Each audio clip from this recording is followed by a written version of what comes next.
I want to start with you, Torosterdt. When you look at the last 90 days of President William Ruto, what conclusions do you draw? I think it's pretty early to fairly judge the Kenya Kwanza administration. Putting so many things into perspective and contextualizing the whole thing. Number one, this was a transitional election from one regime to another, but we cannot take away the fact that President William Ruto had been part of the previous administration. Clearly, he knew the corridors, where to go and where the lights are to switch on and illuminate the room.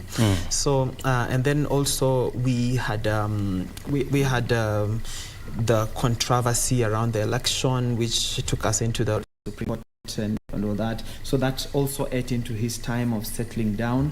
And then we had issues that were plaguing the country, like insecurity in most of the pastoralist regions.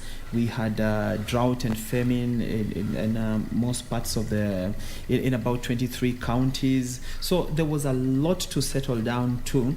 However, there are a few things that may have actually happened by now, and based on those things, then we can actually evaluate the administration and say what direction we are going.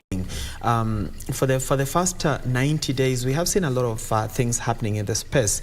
Number one, which I want to really appreciate, is the announcement that the president made yesterday, that there are plans to grant statehood to the Pemba community, as lived in the country for many years, many decades, without being nationalized as citizens of the country.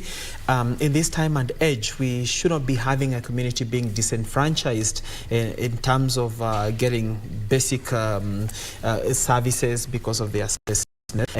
And I implore the president to extend this even to the Nubian community, the Pare community, and many other stateless communities, so that they also join the Shona community that was recently granted their status as citizens of the country.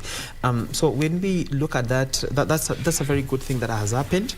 And then we look at other issues like what the president promised in his manifesto. And the biggest question today we are asking ourselves, or rather I'm asking myself, is where did the Kenya Kwanza manifesto go to? Because if you have listened to the president since he took over, and even culminating to yesterday, the president has actually given us new promises. So there is one manifesto, we have not touched them. On top of that, we are being added more promises, until some Kenyans on social media were saying the president should actually have a docket for promises, the one that specifically handles. There should be a CS for promises.